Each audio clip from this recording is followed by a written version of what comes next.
(8월 4일) 새벽 예배 신앙고백 드리면서 시작하겠습니다. 나는 전능하신 아버지 하나님 천지의 창조주를 믿습니다. 나는 그의 유일하신 아들 우리 주 예수 그리스도를 믿습니다.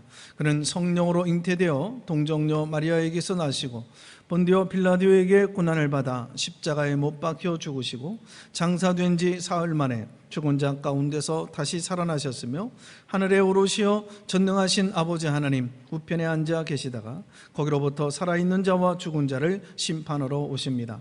나는 성령을 믿으며 거룩한 공교회와 성도의 교제와 죄를 용서받는 것과 몸의 부활과 영생을 믿습니다. 아멘. 우리 찬송 드리겠습니다. 찬송 400장입니다. 400장. 험한 시험 물속에서 나를 건져주시고 노환풍 빠지나도록 나를 숨겨주소서. 주여 나를 돌아보시사 고이 품어주시고 험한 풍 빠지나도록 나를 숨겨주소서. 권세 능력 무한하사 모든 시험 이기고 풍랑까지 다스리는 주님 앞에 비오니 주여 나를 돌아보사 고이 품어주시고 험한 풍 빠지나도록 나를 숨겨주소서. 죄악길에 빠진 이 몸 캄캄한데 헤매며 부르짖는 나의 애원 들으소서. 내 주여 주여 나를 돌보시사 고이 품어주시고 험한 풍 빠지나도록 나를 숨겨주소서. 아멘. 오늘 주시는 말씀을 보도록 하겠습니다. 고린도 후서 11장 우리 22절서부터 33절 말씀입니다. 고린도 후서 11장 22절서부터 마지막 절까지입니다. 우리 같이 읽도록 하죠. 그들이 히브리인이냐? 나도 그러하며. 그들이 이스라엘인이냐? 나도 그러하며. 그들이 아브라함의 후손이냐? 나도 그러하며. 그들이 그리스도의 일꾼이냐? 정신없는 말을 하거니와 나는 더욱 그러하도다. 내가 수고를 넘치도록 하고 옥에 갇히기도 더 많이 하고 매도 수없이 맞고 여러 번 죽을 뻔하였으니 유대인들에게 40에서 하나 감한 매를 5번 맞았으며 3번 태장으로 맞고 1번 돌로 맞고 3번 파선하고 일주야를 깊은 바다에서 지냈으며 여러 번 여행하면서 강의 위험과 강도의 위험과 동족의 위험과 이방인의 위험과 신의 위험과 광야의 위험과 바다의 위험과 거짓 형제 중의 위험을 당하고 또 수고하며 애쓰고 여러 번 자지 못하고 줄이며 목마르고 여러 번 굶고 춥고 헐벗었노라.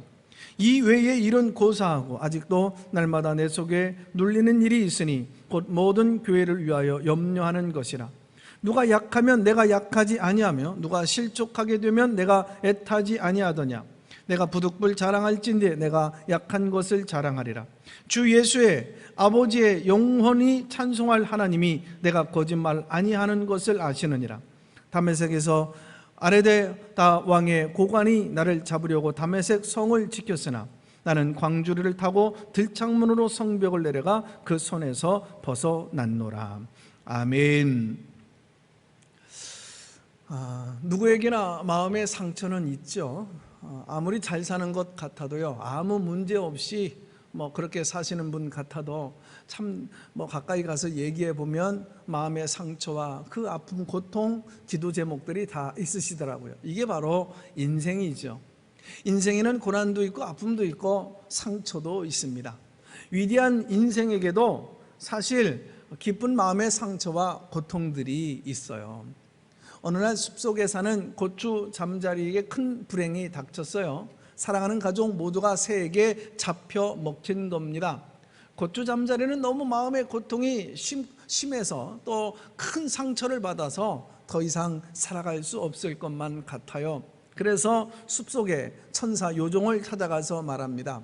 천사님, 이제 저에게 희망이 안 보여요. 마음이 아파서 더 이상 이제 살아갈 수가 없어요. 그때 천사가 말합니다. 잠자리야, 내가 한 가지 일을 한다면 내가 너의 마음속에 있는 그 아픔과 상처를 깨끗하게 씻어주고 지워줄게. 너 그렇게 할 수 있겠니? 고추 잠자리는 말합니다. 어떻게 하면 되죠? 요정은 말하죠. 1년 동안 이 숲속에서 마음의 상처가 없는 그 곤충을 네가 찾아서 데려오면 내 마음의 상처를 내가 깨끗하게 씻어주고 지워줄게. 고추 잠자리는 이 일이 아주 쉬울 것만 같았어요. 그래서 다음 날부터 잠자리는 마음에 상처가 없는 곤충들을 열심히 찾아다녔죠. 그러나 금방 찾을 것만 같았지만 찾을 수가 없었습니다. 평화롭게만 보이는 곤충들도 알고 보니 다 마음에 상처가 있었던 거예요. 결국 1년 동안 한 마리의 곤충도 찾지를 못했어요. 그러나 그렇게 찾아다니는 동안 어떻게 됐을까요? 고추 잠자리에 그 마음의 상처가 다 씻어질 수 있었다라는 얘기입니다.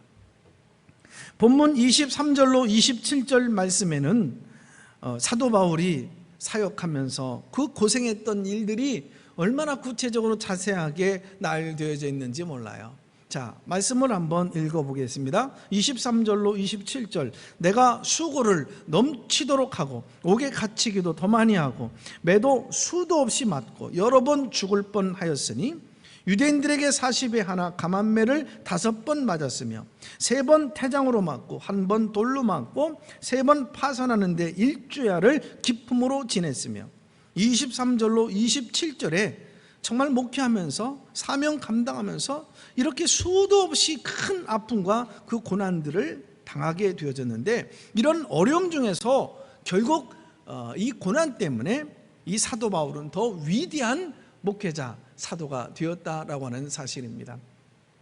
우리는 인생을 똑바로 이해해야 합니다. 고생과 수고와 고민이 없는 인생은 하나도 없어요. 그러나 성도에게도 고난과 수고와 그 고민은 다 하나님이 우리에게 필요하시기 때문에 그것이 약이 되고 유익하기 때문에 하나님 우리에게 허락을 하신 것입니다. 그러므로 하나님을 믿는 그 믿음을 가지고 고생을 진보의 과정으로 저와 여러분이 만들어 가야 됩니다. 성경에 나오는 위인들 보십시오. 영적인 거인들 보십시오. 그 믿음의 훌륭한 선배들을 다 생각 좀 해보시죠. 하나같이 그들은 어려움 중에도, 그 고난 중에도 다 승리의 역사를 만들어 갔거든요. 사실상 본문에 나오는 이 바울의 무수한 고난은 바울에게 다 좋은 유익이 되어졌어요. 유익한 고난이 되어졌어요. 자, 무엇이었을까요? 첫째로 바울의 고난은 그의 사도됨을 증거하게 되어졌던 겁니다. 22절 말씀은 사도 바울이 거짓 사도들을 경계하고 있는 그 말을 하면서 그 자기의 그 사도됨을 나타내기 위해서 증거한 말씀임을 알 수 있습니다. 왜 바울이 굳이 자기가 고난당한 얘기를 함으로써 자기의 사도됨을 증거하였을까요? 사단도 자기의 광명의 천사로 가장하기 때문에 진짜 목회자인지 진짜 성도인지 주님의 제자인지를 보려면 삶을 봐야 한다라고 하는 뜻이죠. 바울은 아주 똑똑한 사람이었고 굉장히 많이 배운 사람이잖아요. 그러나 그것이 그의 사도됨을 증거하는 것은 아니었던 겁니다. 무엇이 그의 사도됨을 증거했습니까? 그 극심한 고난이죠. 그 극심한 시련 중에서도 하나님이 주신 그 사명을 버리지 않는 것과 그리고 말씀으로부터 떠나지 않는 것라는 것입니다. 그처럼 작은 그 고통으로 손에 잡은 쟁기를 버리지 말고 시련이 오고 고난이 와도 위기에 부딪혀도 사명을 외면하지 마십시오. 어려운 순간에도 더 주님을 사랑하고 더 교회를 사랑하고 여러분 정말 우리가 그 사명을 붙들고 살아가는 사람이 바로 참된 그리스도인입니다. 두 번째로 바울의 그 고난은 그를 더욱더 성숙하게 만들었다는 사실이에요. 그래서 성도의 고난은 결코 이게 여러분 무의미한 것이 아니에요. 무익한 것이 아니에요. 성도의 고난은 하나님의 계획적인 훈련 프로그램입니다. 하나님은 훈련되지 않는 사람은 쓰시지 않잖아요. 쓴다고 해도 그 기간이 오래 가지를 못합니다. 하나님의 쓰임을 받으려면 이론적으로만 아는 것은 안 됩니다. 실질적으로 체험과 그 경험들이 필요해요. 그 체험 훈련 중에서 최고의 체험은 바로 고난의 체험이죠. 광야의 체험이죠. 그 시련의 체험입니다. 고난은 고난대학과도 같아요. 고난을 통해 무엇보다도 많은 것을 우리가 배우게 되기 때문에 그래요. 다윗과 솔로몬의 차이를 볼까요? 다윗은요 살아계신 하나님을 끝까지 잘 섬기다가 세상을 떠났잖아요. 그런데 솔로몬은 어때요? 솔로몬은 하나님을 잘 섬겼어요. 그런데 후반에 나중에 타락하잖아요. 둘 사이에 가장 결정적인 그 차이가 뭘까요? 다윗의 신앙은 고난을 통해서 시련을 통해서 아픔을 통해서 하나님을 더 깊이 체험하고 알게 된 체험 신앙이고요. 솔로몬의 신앙은 교육을 통해서 하나님을 알게 된 이론 신앙이다라고 하는 사실입니다. 고난을 체험한 체험 신앙은 신앙을 아주 반듯하게 세워주고요 견고하게 만들어줘요. 이런 의미에서 때로 우리가 아픔을 당하고 위기를 겪고 시련을 당해도 그 고난을 너무 부정적인 눈으로만 보지 말고 긍정적으로 눈으로 보십시오. 그 어려움이 있기 때문에 주님을 떠나지 않는 거예요. 주님의 그늘 안에서 사는 거예요. 주님의 십자가 앞으로 나가는 거예요. 더욱더 자신을 겸손하게 할 수 있는 거예요. 그래서 더욱더 가치 있는 삶을 살게 되는 거예요. 그래서 더 성숙한 삶을 살게 되는 거예요. 더욱더 하나님의 축복을 예비할 수 있는 주인공의 삶을 살 수 있게 된다라는 것을 생각하고 고난이 올 때 물론 아픔이 있지만 여러분 기뻐하십시오. 감사하십시오. 고난 뒤에 영광을 바라보고 고난이 우리에게 분명 쓴 건 사실이지만 우리에게 약이 될 거고 유익이 되어질 것이기 때문에 그런 것입니다. 세 번째로 이 바울의 고난은요 그를 더욱더 자랑스럽게 만들게 되어지잖아요. 30절 말씀 같이 읽어볼까요? 내가 부득불 자랑할진대 나의 약한 것을 자랑하노라. 바울은 자신의 약한 것, 부족했던 것, 부끄러웠던 것들을 이제는 숨기지 않아요. 감추지 않아요. 오히려 드러내요. 자랑거리로 이게 삼아서 승화시켜 줄 아는 그런 사람이었다라는 거예요. 또한 그 말이 진심으로 하는 것임을 31절에서 강조하잖아요. 옛날에 고생했던 것은 나의 수치가 아니다. 오히려 자랑거리다. 과거의 불행은 잘 극복하기만 하면 오히려 훌륭한 간증거리가 될 수 있는 것입니다. 도종환 시인의 흔들리며 피는 꽃이라고 하는 시 다시 한번 읽을게요. 흔들리지 않고 피는 꽃이 어디 있으리야. 이 세상 그 어떤 아름다운 꽃도 다 흔들리면서 피었나니 흔들리면서 줄기를 곧게 세웠나니 흔들리지 않고 가는 사람이 어디 있으리야. 젖지 않고 피는 꽃이 어디 있으리야. 이 세상 그 어떤 빛나는 꽃들도 다 젖으며 피었나니 바람과 비에 젖으며 꽃잎 따뜻하게 피었나니 젖지 않고 가는 삶이 어디 있으랴. 아무리 믿음이 좋고 뭐 신앙의 가문이 몇 대째고 뭐 옛날 과거의 신앙이 또 해도 강하고 담대한 사람도 사실 고난과 상처 앞에서 마구 흔들릴 때가 있잖아요. 그때 믿음 꼭 붙들고 있으십시오. 그때 하나님과 더 깊은 만남을 이루게 되어지는 거예요.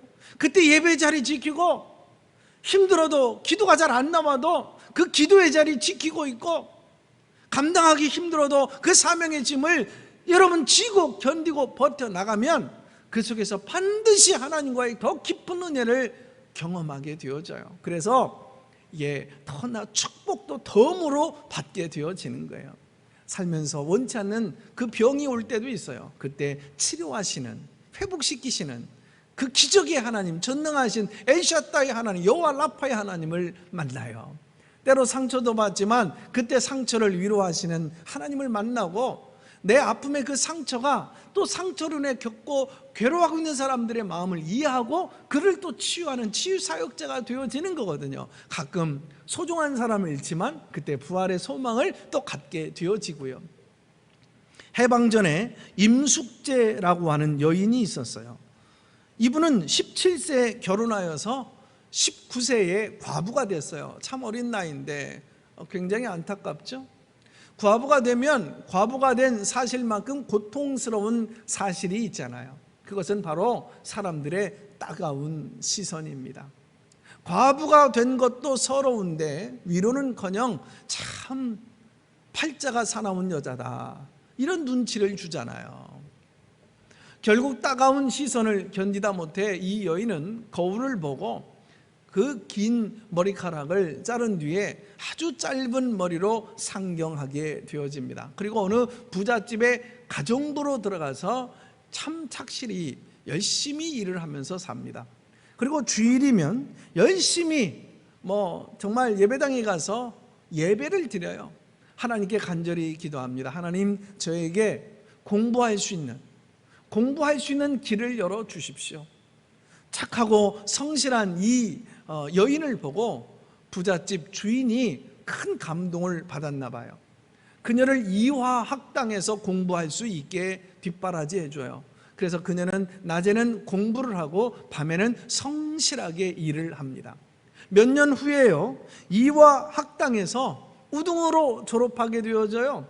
그리고 일본으로 건너가게 되어지는 기회가 되어져서 고학으로 대학을 졸업하고 해방전에는 한국으로 돌아와서 장학사의 일을 맡아 하게 됩니다. 그리고 해방 후에는 자신의 교육의 경험을 살려서 대학을 하나 세우게 되어졌는데 그녀가 바로 숙명여자대학교 초대 총장인 임숙재 총장입니다. 고난과 상처에 쉽게 넘어지려고 하지 마십시오.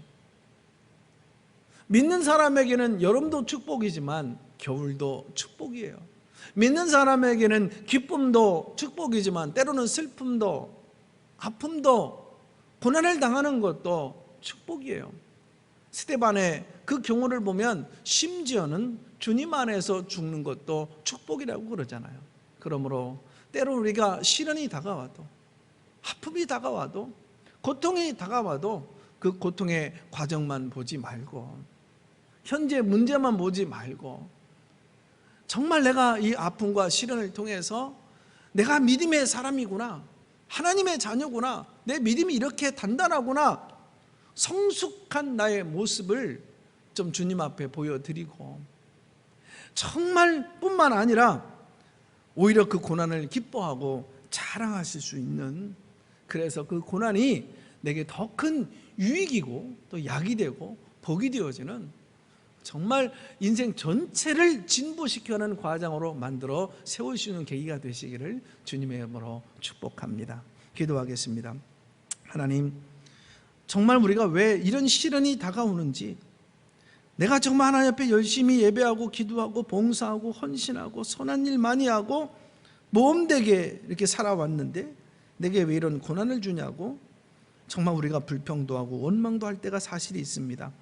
때로는 그대로 주저앉아 일어나지 못할 때도 있고요, 못난 모습, 연약한 모습 보일 때도 많이 있고요, 때로는 우리가 이 고난은 내게서 물리쳐달라고 정말 몸부림칠 때가 있습니다. 그런데 오늘 본문은 이 고난은 내게 약이 되고 유익이 되어진다라고 말씀하고 있습니다. 내가 진정 하나님의 사람임을, 주님의 제자임을, 그리고 정말 주님 앞에 정말 하나님의 사람임을 드러내는 증거이며, 그리고 고난을 통해서 나의 헛된 세상 것, 그런 모든 육적인 것 다 씻어내고 나를 깨끗하고 진실한 하나님의 사람으로, 고깔나는 그런 성품으로, 청 빛나는 인품으로 나를 빚어줘서 성숙하게 만들 뿐만 아니라 이 고난 때문에, 약함 때문에 더 강하신 하나님의 능력을 경험할 수 있기 때문에 고통이 다가올 때 정말 하나님 실망하거나 낙심하지 않게 하여 주옵소서. 나를 인생 전체를 진보시키는 그 과정으로 만들어가는 계기임을 믿고 감사하는 삶을 살게 하여 주시옵소서. 어떤 것도 합력해서 선이 되게 해주실 줄로 믿습니다. 하나님, 우리가 힘을 내게 하여 주옵소서. 오늘 하루도 기뻐하고 감사하는 삶을 살게 해 주옵소서. 어떤 상황 속에서도 하나님 그런 믿음을 가지고 살도록, 흔들리지 않도록 우리를 붙들어 주시옵소서. 오늘 하루의 삶도 어디 가든지 하나님 지켜주시고, 우리 가정과 자녀들 오늘의 기도도 하나님이 우리의 기도를 들어주시고 인도해 주시옵기를 예수님의 이름으로 기도합니다. 아멘. 주기도문 드립니다. 하늘에 계신 우리 아버지, 아버지의 이름을 거룩하게 하시며 아버지의 나라가 오게 하시며 아버지의 뜻이 하늘에서와 같이 땅에서도 이루어지게 하소서. 오늘 우리에게 일용할 양식을 주시고 우리가 우리에게 잘못한 사람을 용서해 준 것 같이 우리 죄를 용서해 주시고 우리를 시험에 빠지지 않게 하시고 악에서 구하소서. 나라와 권능과 영광이 영원히 아버지의 것입니다. 아멘. 고난이 내게 유익되어진 것을 기억하며 하나님 앞에 감사하며 우리 함께 이 시간 기도하겠습니다.